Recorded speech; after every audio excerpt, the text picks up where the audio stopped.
한 주간 동안 평안하셨어요?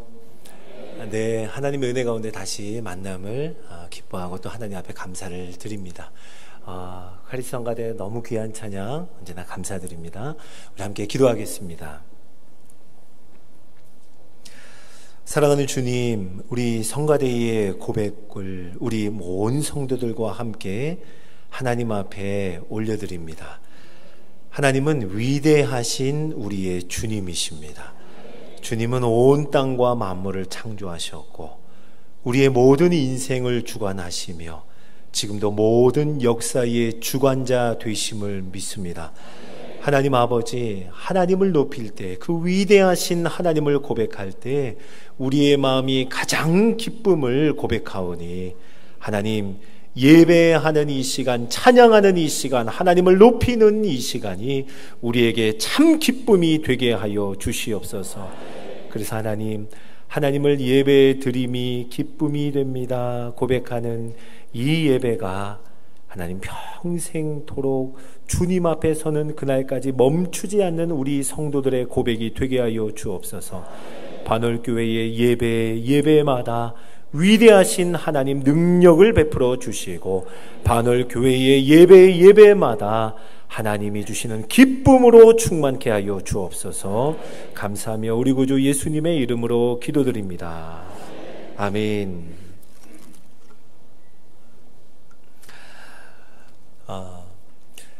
제가 좀 좋아하지 않는 것 두 가지가 있는데요, 여러분에게 한번 말씀을 드려볼까 해요. 한 가지는 규칙적이지 않은 좀 불규칙한 것을 좀 불편해합니다. 누구나 마찬가지겠죠. 좀 예상이 되고 또 계획도 잡을 수 있으면 참 좋겠는데 그러지 못할 때, 불규칙할 때, 무작위로 무언 일이 이루어질 때 그때 좀 어려움이 있습니다. 그때는 좀 마음의 안정감이 있기보다는 좀 조마조마한 마음이 있죠. 또 무슨 일이 일어날지 모르니 마음속에 어려움이 있습니다.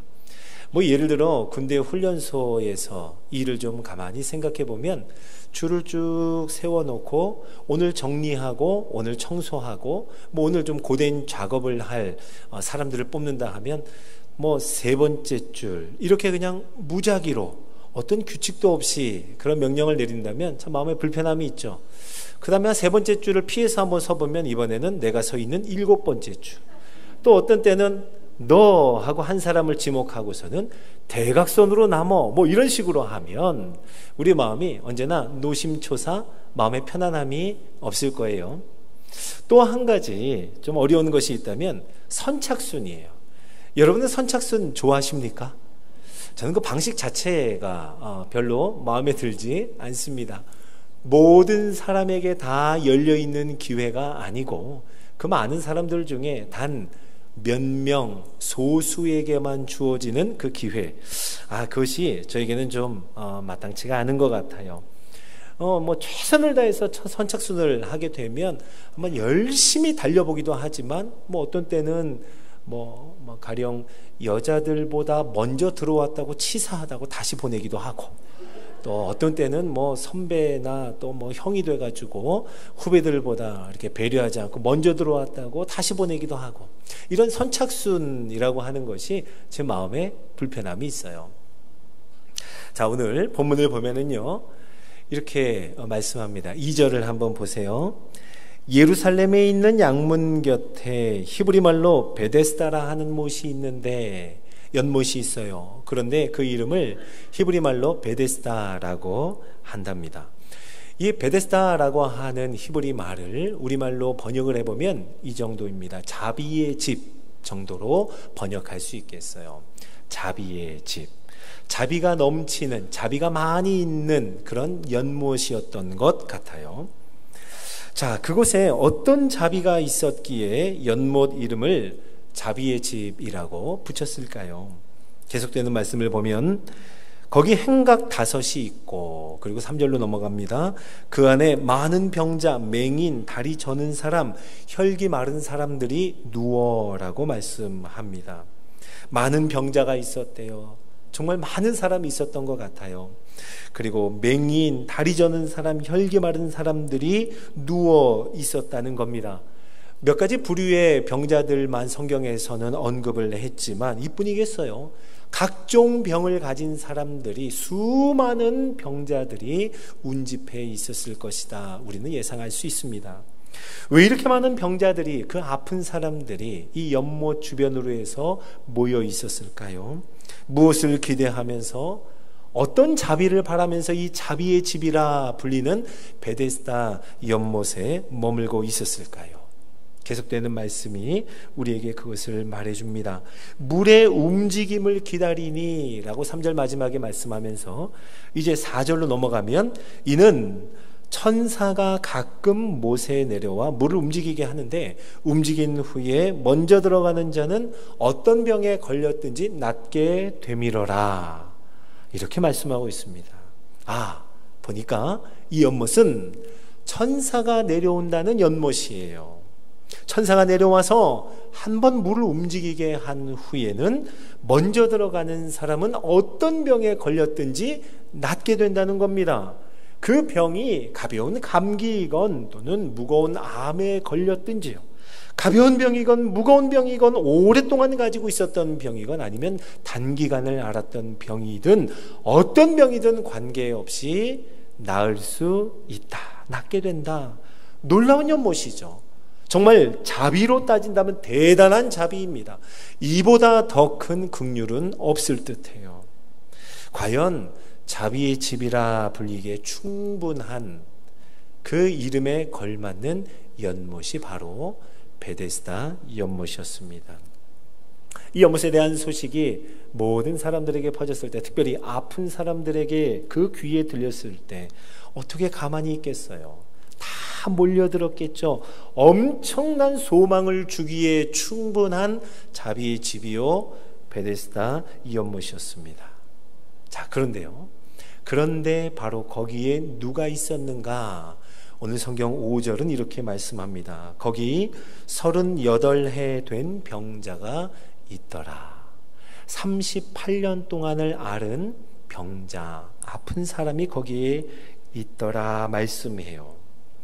자, 여러분, 그 자비의 집이라 불리우는 병자들에게 놀라운 소망을 주는 베데스다 연못에 38년 동안이나 병을 앓은 사람이 있었다는 것, 이것이 오늘 본문의 배경입니다.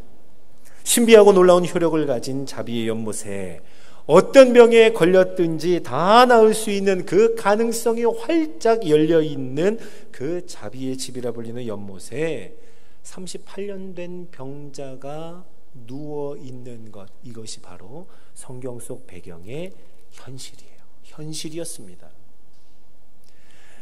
오늘 본문을 좀 자세히 보면요, 이곳에는 두 가지의 조건, 이 베데스다 연못에는 두 가지의 조건이 있었습니다. 첫째로는요, 이렇게 말씀해요. 이는 천사가 가끔 못에 내려와, 가끔 내려왔답니다. 여러분은 이 가끔이라고 할 때 어느 정도의 시간을 생각하십니까? 아마 저마다의 나름대로의 다양한 기준으로 가끔이라고 하는 이 시간을 생각할 거예요.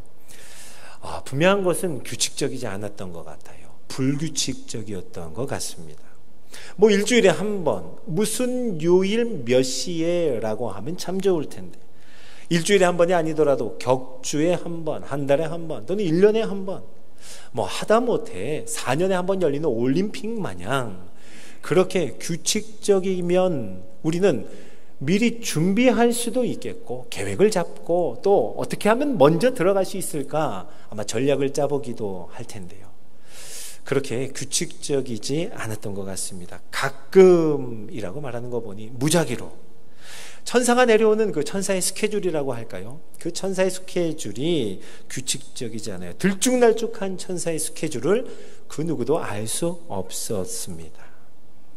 아니, 어쩌면 옛날에 그랬었대더라 라는 전설만 남아있는지도 모르겠어요. 그리고 두 번째 조건이 또 하나 있습니다. 그것은 바로 먼저 들어간 그 사람만 나을 수 있다라고 말씀하고 있습니다. 언제 물이 움직일지 모르는 상황에서 선착순으로 따지자면 10명도 아니고 5명, 3명, 2명도 아니고 단 한 명, 오직 한 명만이 나을 수 있는 치명적인 조건이 베데스다 연못에 있었어요. 여러분, 군대에서 유격 훈련을 받을 때 선착순 참 많이 했던 것으로 저는 기억합니다. 훈련을 제대로 받기 전부터 그냥 다리가 다 힘이 풀릴 정도로 선착순으로 많이 내달렸어요. 그런데 여러분, 여간 엄격한 교관이 아니고서는 한 명만을 남기는 선착순은 저는 기억이 없습니다. 만약에 한 명만 남기는 선착순이라면 그 교관은 아마 전혀 자비가 없는 사람으로 통할 거예요. 자비라고는 조금도 발견할 수 없는 사람이라고 말할 것입니다. 자, 여러분, 가끔 또 그리고 제일 먼저 들어가는 단 한 사람. 자, 이것이 자비의 집이라 불리는 베데스다 연못의 조건이었고 원리였습니다. 오늘 본문을 보면서 제가 한번 이런 상상을 해봤어요. 만약에 어떤 사람이 그토록 기다리던 물의 움직임이 있었어요. 그리고 그 사람이 그 물에 정말 제일 먼저 들어갔습니다. 그리고 그 연못에서 어떤 병에 걸렸든지 그 사람이 나은 장면, 그 순간을 만약 사진으로 딱 찍었다면, 물론 사진 카메라가 없었겠지만 만약에 그 장면, 그 순간을 그림으로 한 장면으로 딱 그려냈다면 여러분 한번 상상해 보세요. 웃고 환호하는 사람이 많을까요? 아니면 슬퍼하며 절망하는 사람이 많을까요? 그 수많은 사람 중에 웃고 환호하는 사람은 단 한 사람뿐이었을 거예요. 그리고 나머지 많은 사람들은요, 수많은 사람들은 슬퍼하며 절망하는 어두운 낯빛으로 가득했겠죠. 심지어 여러분, 그 한 사람, 나음을 입은 한 사람 바로 뒤에 있는 사람의 표정은 어떨까요? 아니면 멀찌감치 아예 연못 가까이 가지도 못한 채 그저 바라만 보는, 움직이지도 못하고 그 장면을 바라보기만 해야 하는 그 사람의 표정은 어땠을까요? 단 한 명을 제외한 수많은 사람들은 이제 언제 다시 돌아올지 모르는 기약 없는 기다림의 시간이 시작되는 순간이 바로 그 순간이었습니다. 자, 여기가 바로 오늘 성경이 우리에게 보여주고 있는 베데스다, 자비의 집이라 불리는 곳이었습니다. 언제 돌아올지 모르는 기약 없는 기회만이 있는 자비의 집, 먼저 들어간 자만 나음을 얻을 수 있는 자비의 집, 중한 병이 있거나 다리를 쓰지 못하는 사람에게는 꽉 막혀 있는 기회, 가벼운 병이 있는 사람은 그래도 그 중에서, 아픈 사람들 중에서도 좀 건강하고 좀 더 힘 있는 사람에게만 활짝 열려 있는 곳, 그곳이 자비의 집이라 불리는 베데스다 연못이었어요.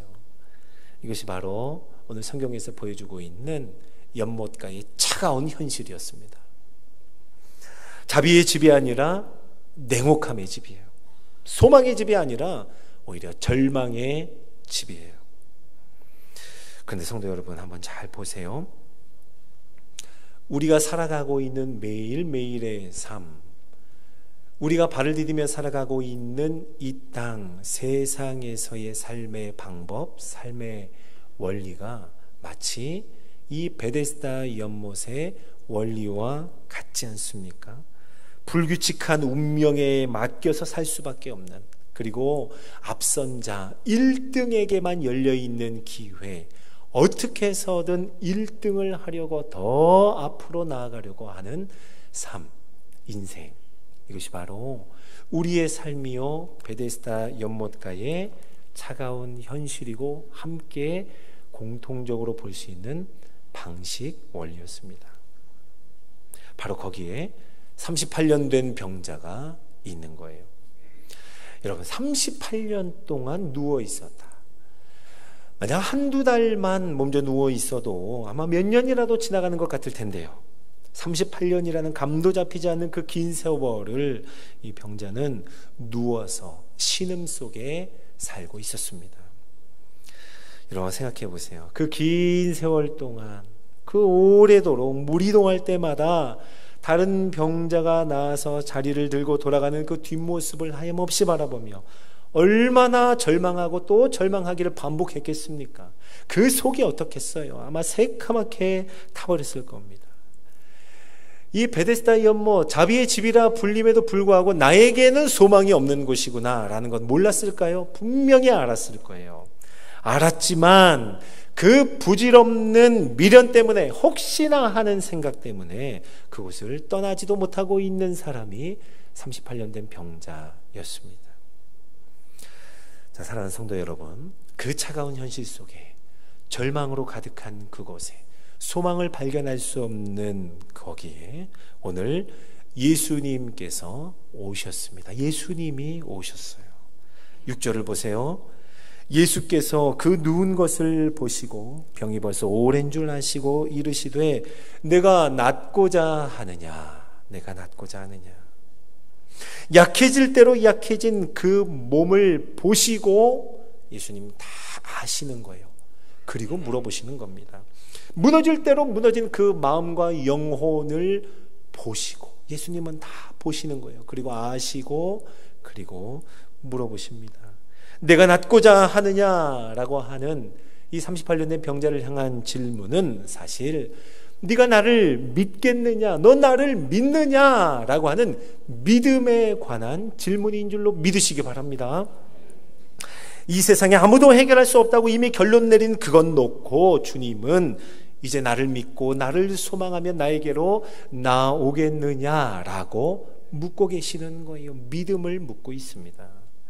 그 뒤에 나오는 병자의 대답을 보세요. 네가 낫고자 하느냐라는 그 질문에 이렇게 대답해요. 7절입니다. 병자가 대답하되 주여 물이 움직일 때에 나를 못에 넣어줄 사람이 없어 내가 가는 동안에 다른 사람이 먼저 내려가나이다. 38년 된 병자는 지금 이렇게 말하고 있는 거예요. 이 연못이면 나를 구원해 줄 줄 알았습니다. 다른 사람 누구라도 나를 도와줄 줄 알았어요. 다른 사람이 나를 구원해 줄 줄 알았습니다. 이곳 베데스다의 자비라면 나는 살 줄 알았어요. 나는 이곳의 자비라면 나을 줄 알았습니다. 그렇게 말하는 그 38년 된 병자에게 예수님은 그 속을 다 보시고 다 아시고 네가 낫고자 하느냐라고 말씀하신 것은 이 연못이 너를 구원해 줄 줄 알았고 다른 사람이 너에게 도움을 베풀어 너를 구원해 줄 줄 바랐던 그 소망이 헛된 기대였고 헛된 소망이었다는 것을 지금 주님은 네가 낫고자 하느냐라는 질문을 통해 말씀하고 계시는 거예요. 유일한 구원의 소망이 되시는 예수 그리스도에게로 나오겠느냐, 이제 예수님 만나겠느냐, 그와 함께 거하겠느냐라고 말씀하시는 거예요. 모든 문제, 인생의 모든 문제의 해결자가 예수님인 줄로 믿겠느냐라고 묻고 계시는 거예요. 그리고 이제 예수님께서는 연이어 더 이상 질문이 아닌 선포를 하십니다. 8절을 보세요. 예수께서 이르시되 일어나 내 자리를 들고 걸어가라 하시니. 예수님 말씀하세요. 일어나 내 자리를 들고 걸어가라 선포하세요. 예수 그리스도께서 말씀의 능력으로 선포하실 때 어떤 일이 일어났어요? 9절입니다. 그 사람이 곧 나아서, 즉시 나아서 자리를 들고 걸어가니라. 베데스다의 방법으로도 도저히 해결되지 않았던 일이 세상의 모든 방법을 다 동원해도 그 어디에서도 해결할 수 없던 그 절망스러운 일이 예수께서 먼저 찾아오시고 예수님이 보실 때에 다 아시고 그리고 예수님이 질문하시고 말씀으로 선포할 때 완전한 해결을 얻은 줄로 믿으시기 바랍니다. 세상이 해결해 줄 줄 알았던 그 새카맣게 타버린 마음이 예수님을 만난 것으로 온전한 응답을 얻었어요. 자, 사랑하는 성도 여러분, 이 말씀 앞에 서 있는 오늘 우리들도 베데스다와 같은 세상, 매일매일 차가운 현실을 살아가고 있습니다. 참 녹록지 않은 삶을 살아가요. 한 치 앞도 내다볼 수 없는 막막함이 있습니다. 너무나 불규칙해서 예측하기가 어려워요. 때로는 불규칙적인 운명에 맡겨 살 수밖에 없는 것, 이것이 우리의 최선일 때가 많이 있습니다. 아등바등 몸부림치면서 어떻게든 앞자리로 나아가 보려고 하지만 그럴 때마다 우리의 삶에는 더 많은 찢김과 상처로 가득한 것, 우리는 매일매일 경험하는 현실 아닙니까? 그러다 보니까 그것이 우리의 삶의 원리인 줄로 알고 달려가다 보니 우리도 모르는 새 그 불규칙성과 또 서로 피를 튀기면서까지 경쟁하는, 그 서로 비교하는 것이 우리의 삶의 원리로 자리를 잡고 말았어요. 그렇게 38년, 아니 그 이상의 삶을, 그 세월을 아파하며 때로는 일어나지도 못하고 앉아서, 때로는 거동도 못하고 누워있을 뿐, 그것이 우리의 오랜 세월이 아니었나 생각해 봅니다. 어쩌면 더욱 무거운 마음, 38년 된 병자보다도 더욱 아픈 몸과 병을 앓고 있는지도 모르겠습니다. 여러분, 바로 그 38년 된 병자, 38년 된 병자와 같은 우리에게 예수님이 먼저 찾아오셨다는 이 사실을 여러분 잊지 않고 기억하시기를 바랍니다. 무엇을 구해야 할지도 모르는 지혜조차도 없을 때에 예수님이 먼저 아시고 찾아오셨고 우리를 보셨고 그리고 물으시며 선포하셨기에 저와 여러분이 오늘 이 자리에 앉아 있는 거예요. 자, 여러분, 그러니 보세요. 이 38년 된 병자가 만약 오늘 베데스다 연못의 고통 가운데 있지 않았다면 예수님 만날 수 있었을까요?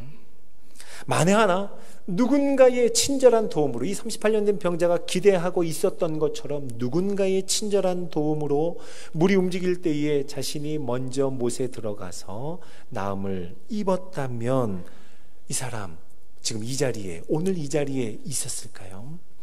감사한 마음으로 다른 사람이 나를 도와서 내가 이렇게 나음을 입었으니 나도 여기서 다른 사람을 위해 봉사해야겠다고 그 자리에 있었겠냐는 말이에요. 그럴 리가 없습니다.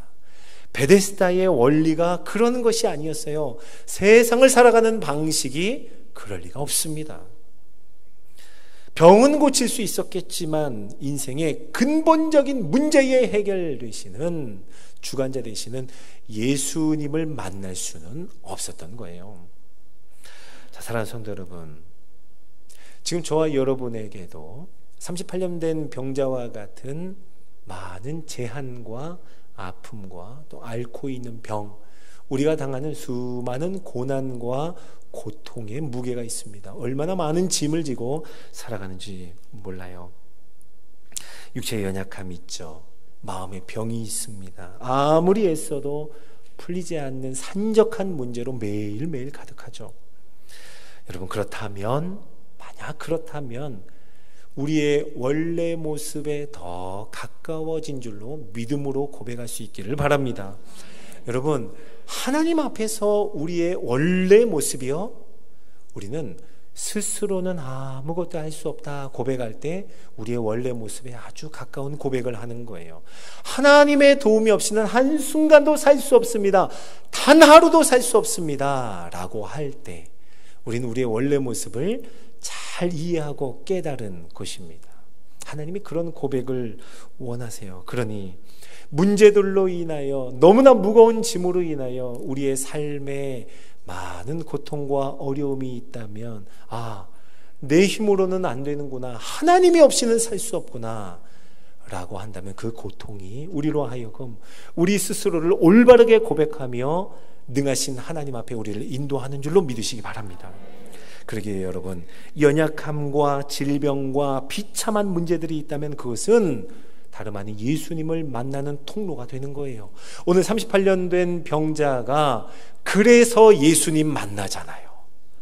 여러분, 예수님을 만나도록 하는 매개체가 우리가 당하는 문제, 고통, 고난, 우리 속에 있는 두려움입니다. 그런데 그 매개체라고 하는 것은 그렇잖아요. 예수님을 만나고 나면, 예수님이 선포하시는 말씀을 들으면 그 매개체는 사라져버리고 마는 거예요. 그게 바로 어려움이지만 고통이지만 우리로 하여금 하나님께로 예수 그리스도에게로 우리를 인도하는 매개체요 통로인 줄로 믿으시기 바랍니다. 여러분, 오늘 말씀은 이날은 안식일이니 라고 구절을 마칩니다. 이날은 안식일이니. 그리고 나서 계속되는 요한복음 5장 전체를 보면 참 안식일의 주인이 예수 그리스도가 되심을 우리에게 말씀해주고 또 선포하고 있습니다. 맞아요, 여러분. 우리가 어디에서 안식할 수 있을까요? 베데스다 연못에 좀 더 가까이 나아가면 물이 움직일 때에 가장 먼저 들어갈 수 있는 좋은 조건을 가지고 있으면 그때 우리 안식할 수 있나요? 아니에요. 아마 가까이 가면 가까이 갈수록 더 많은 두려움이 우리를 사로잡을 것입니다. 더 많은 조급함이 우리 마음 가운데 있을 거예요. 그런데요, 참 안식일의 주인 되신 예수 그리스도가 계신 바로 그곳에서 우리는 참 안식을 얻을 수 있는 줄로 믿으시기 바랍니다. 여러분, 한번 생각해 보세요. 혹시 이럴 수 있겠습니다. 38년 된 병자도 처음에는 연못 가까이에 자리를 잡지 않았을까요? 잘 모르겠어요. 한번 상상을 해보는 겁니다.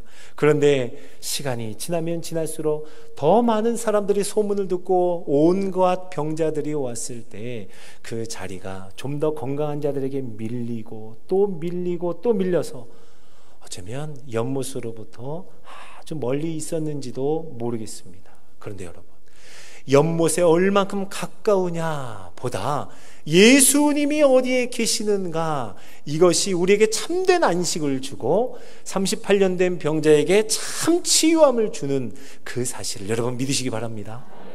아마 제일 끄트머리에 있었다 할지라도 예수님 그곳에 먼저 찾아오셔서 모두를 향하여 뒤로 돌아 하면 누가 제일 앞에 있는 거예요? 예수님과 가장 가까이 있는 그가 가장 앞선 자임을 여러분 믿으시기 바랍니다. 사랑하는 여러분, 예수님은 뒤로 밀려나 있는 자, 끄트머리에 설 수밖에 없는 바로 그 사람에게 먼저 찾아오셔서 내가 낫고자 하느냐, 우리에게 그 믿음을 허락하여 주시고 하나님께서 주시는 놀라운 치유와 능력, 가장 복된 삶을 주시는 우리 인생의 주관자요, 우리 인생의 모든 문제를 해결하는 예수 그리스도 참 안식의 주인인 줄로 믿으시기 바랍니다. 자, 여러분, 이제 말씀을 마치겠습니다. 오늘 주님께서 우리들에게도 동일하게 말씀하시며 묻습니다. 네가 낫고자 하느냐? 병들어 있는 우리들을 보시고 무거운 짐진 우리들을 보시고 사방이 막혀있는 우리의 삶의 형편을 다 아시고 마치 죽을 것 같은, 하루도 더 살 수 없을 것 같은 곤고함 가운데 처해 있는 우리를 보시고 이렇게 말씀하세요. 내가 낫고자 하느냐? 이 시간 우리 이렇게 대답하면서 주님 앞에 나아가기를 소망합니다. 믿음으로 고백할 수 있기를 바라요. 네, 주님, 낫기를 원합니다. 주님이 우리 주인 되십니다. 주님은 전능하시며 주님은 위대하신 분입니다. 주님은 능치 못한 일이 없으십니다. 나 주님을 믿습니다. 주님만 신뢰합니다. 매일매일 하나님을 더 깊이 신뢰하기를 원합니다. 이렇게 고백하며 하나님 앞에 온전한 고백을 남김없이 드리는 저와 여러분, 이번 한 주간의 삶, 우리의 모든 인생 되기를 예수님의 이름으로 축원합니다. 아멘.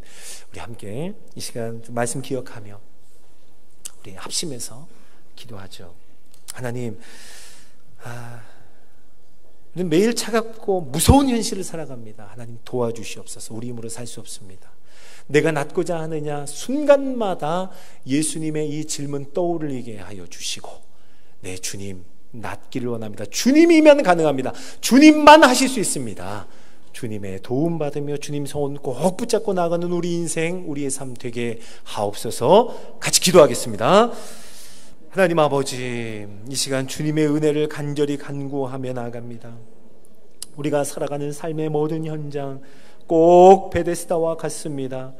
한 치 앞도 내다볼 수가 없습니다. 불규칙한 사건들로 가득하며 우리가 당하고 우리가 느끼는 모든 삶의 순간은 온통 문제들 뿐이요, 우리가 짊어지고 가야 할 무거운 짐들일 뿐입니다. 하나님 아버지, 1등에게만 주어지는 기회이기에 우리도 어쨌든 앞으로 가려고 노력은 해보나 그럴수록 우리의 마음속에 평강은 빼앗기고 점점 더 불안하며 두려워하며 걱정과 염려와 번뇌로 가득한 삶을 살아가는 그 차가운 현실 속에 살아가는 것이 우리들의 삶입니다. 하나님 아버지, 불쌍히 여겨 주시옵소서. 긍휼함을 베풀어 주시옵소서. 이 세상 어디에서도 느낄 수도 받을 수도 없는 자비하심을 오직 우리 살아계신 하나님으로부터 받기를 원합니다. 하나님, 자비하신 하나님께서, 인자가 영원하신 하나님께서, 언제나 성실하신 하나님께서 우리와 함께하여 주셔서 예수 그리스도께서 오늘도 우리에게 물으시는 내가 낫고자 하느냐, 이 질문에 내 주님 낫기를 원합니다. 주님과 함께 거하기를 원합니다. 어디에 계시든 내가 거기에 있기를 원하며 그곳이 고통의 현장일지라도 예수님과 함께하면 그때에 나에게 소망이 있습니다 고백하며 오늘도 하나님과 함께, 내일도 예수 그리스도와 함께 이번 한 주간도 모든 인생의 범사를 우리 주님께, 우리 주인 되신 주님께 맡기는 우리 귀한 성도들 되게 하여 주옵소서. 사랑하는 주님, 은혜와 사랑을 감사드립니다. 살아계신 하나님이 오늘도 활력이 있어 우리를 살리시는 생명의 말씀 되게 하여 주시옵소서. 하나님 아버지, 베데스다와 같은 차가운 현실을 살아가는, 냉혹한 현실을 살아가는 우리 귀한 성도 한 사람 한 사람을 우리 주님 품에 안아주시고 차가울수록 따뜻함을 더 많이 누릴 수 있는 귀한 하나님의 자녀들 되게 하여 주시옵소서. 하나님 아버지, 앞으로만 나아가려고 하는 세상의 방식에 혈안이 되어 있는 사람이기보다는 예수님이 어디에 계시는가 그곳에 주님과 함께 거하기를 간절히 사모하는 마음으로 오늘도 내일도 이번 한 주간도 우리의 모든 인생이 예수님과 동행하는 삶 되게 하여 주옵소서. 예수님의 능력을 맛보는 삶 되게 하여 주시옵소서. 예수 그리스도의 생명 살려주시는 은혜, 구원하시는 하나님의 역사를 날마다 경험하는 우리 귀한 성도들 되게 하여 주시옵소서. 하나님, 주님은 오늘도 우리 반월 교회에 네가 낫고자 하느냐 물으시는 줄로 믿습니다. 하나님, 우리 온 교회가 한 마음으로 주님 향하여 믿음을 고백하게 하여 주시고, 주님이면 가능합니다. 아니, 주님만 하실 수 있습니다. 주님, 은혜 위에 은혜를 내리워 주시옵소서. 능력 위에 능력을 발하여 주시옵소서. 오직 주님만 소망하며 나아가는 우리 반월교회 온 성도 모든 범사 되게 하여 주시옵소서. 감사하며 우리 구주 예수님의 이름으로 기도드립니다. 아멘.